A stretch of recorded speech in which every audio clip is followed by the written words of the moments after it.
offered a few players contracts because I figured since we want to sell, it's wise not to let them go for nothing. So I've offered contracts to players and I keep them on the transfer list and open to bids and stuff as well. But it just makes more sense. So negotiations with Carlson, he's playing regular. Giors has been playing quite a bit. Goyos plays now and again. Jarvis can play goal poacher style now. And Tiepo would make a good star player apparently. That's our goalkeeper. And he's pretty decent at a goalkeeper. New players to look at. So that's the news there.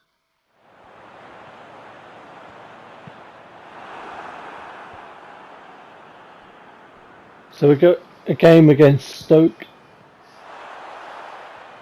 at Elland Road, and there we are with a shot. Their defender ended up in the net there. This game wasn't very good.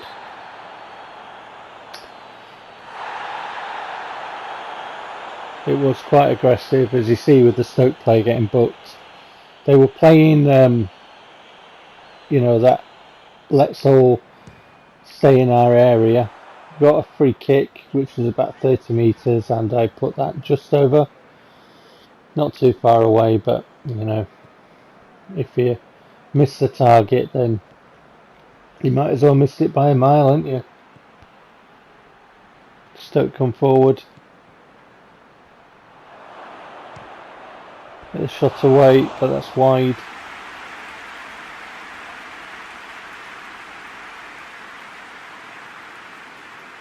Just inside the D there, wasn't he?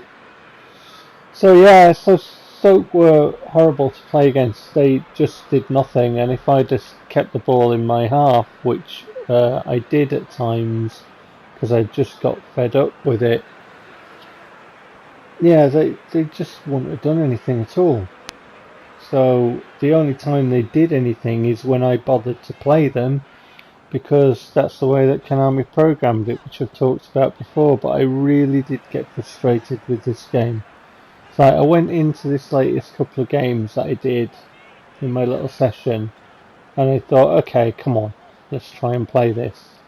And then the first game I tried was this one, and they just did what was really annoying me and, sapping all my enthusiasm. Larson down this side. I mean, here, I tried everything.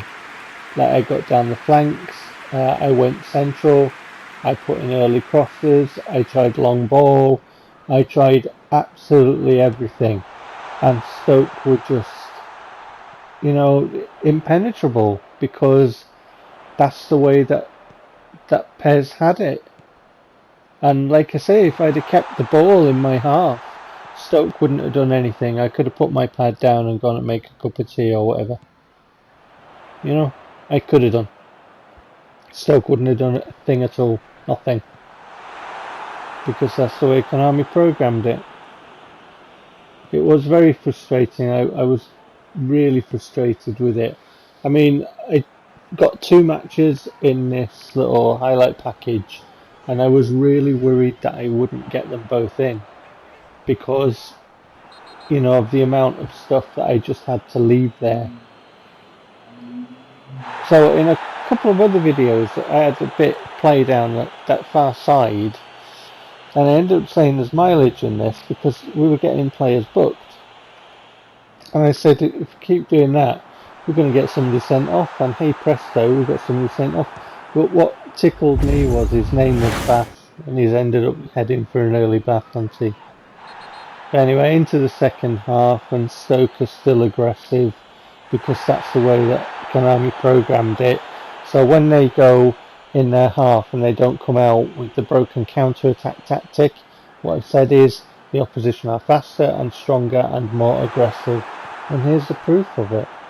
I mean, I'm trying here to create something centrally, I got tired of pumping in crosses and my crosses just not going to my men at all, just being battered away by, the opposition, which, let's face it, it's not related specifically to Stoke City. It's been pretty much every team I've played this season, hasn't it? I mean, come on. Delgadillo. And then we get the ball centrally, we have a shot and it ends up just being offside. Get that one away.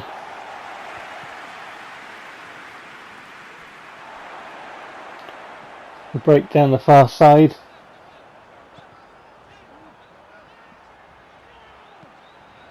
Try and cut it back to where the men are, but we just miss them. So we try and set it up again.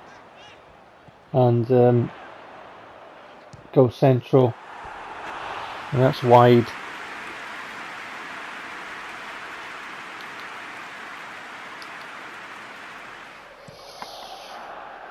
Needed to curl that one inside the post, but he just wouldn't have it. Delgadillo again. Lovely ball. Had to take this one early, otherwise the defender would have had that. So it stretched in and it was straight at the keeper. Then we got this free kick and I messed it up. I really tried hard to score that one as well, and I just ended up getting power wrong. Ended up with Arcas doing an acrobatic, but he was rubbish at it. So that went wide. Stoke with a free kick straight into the arms of our keeper. Another little lofted ball, another shot, and the keeper saves that one. Made him work a bit harder this time. Carlson came on and he looked really lively, to be honest. Cool. And that's a good goal. That's a really good goal. It was a really good ball by Kakul. And Koliapu didn't fluff that one. A nice slot. First time. Past the keeper. 1-0 Leeds United. Come on.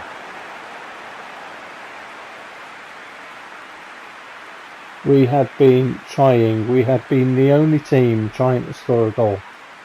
And eventually we got one. The amount of effort we tried every trick in the book to get past it, but because of the way that Konami had programmed it,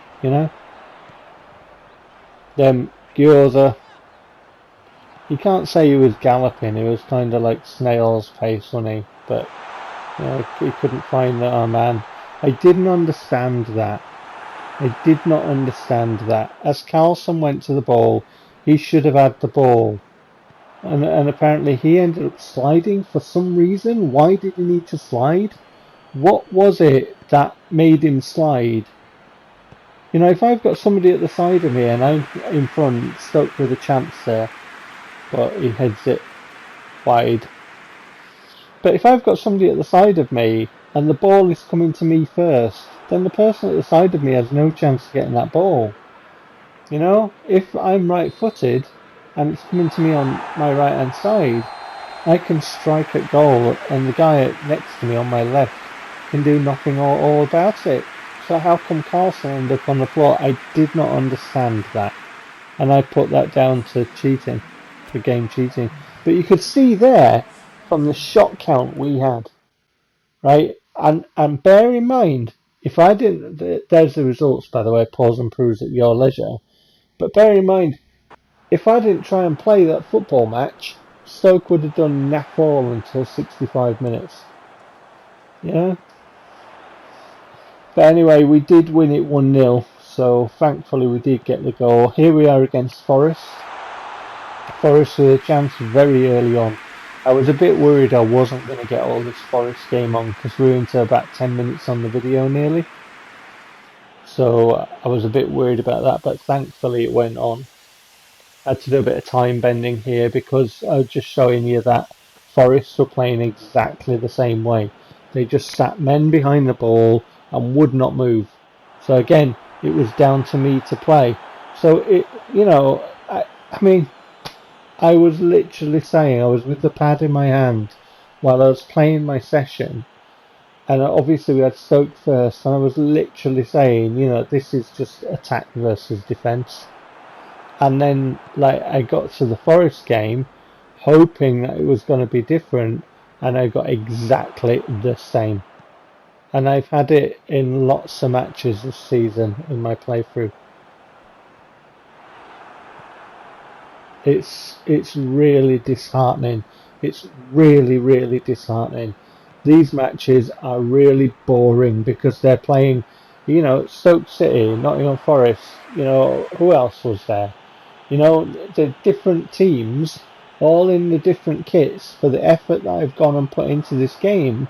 And I've put a lot more effort in the editor because there's things that I haven't told you yet that we're going to get to. This is weird. I don't understand this at all. So Gyoza is running. Now, he's not the fastest runner.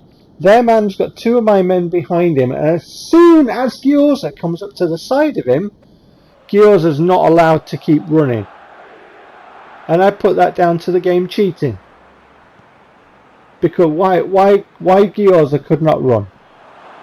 I don't understand that at all. The game cheated. It blatantly cheated. So I thought I'd show that. And I'd zoom it in and I'd show it in all its cheating glory. So if you're one of these people and you say, oh, well, it plays to the same set of rules as the player. No, it don't. Because if it did, then my two men behind that Forest man would have made him slow down. Because every time they're behind my man and I'm trying to get away, they slow my man down. We couldn't there. That's really good work to try and create this chance. I really had to be careful with the movement and positioning of my players and passes, and I fashioned a chance, but Larson put it wide, which was unfortunate, but wide she goes. Forest again, the same as Stoke, very aggressive in the challenges. That should be red for me, and none of this finger wagging. If you're going in two-footed on people with no chance of getting the ball, it's a straight red. It's a dangerous challenge, and no player should be just warned for it. So we're trying to create something here, and the game's cheated again. So I thought I'd show it because I'm sick of it. The game is cheating. I can feel it in my pad.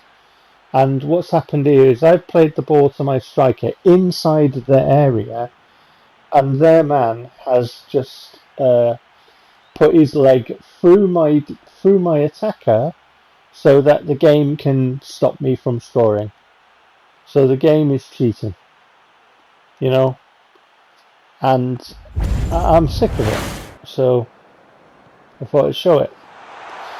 And it's been the same in every iteration of PES. Into the second half, every iteration of PES PS4 gen, by the way. Into the second half, Forest with a chance, Tiefo turns it round the post, and from the resulting corner, Forest score, and at that point, I was just so sick of it.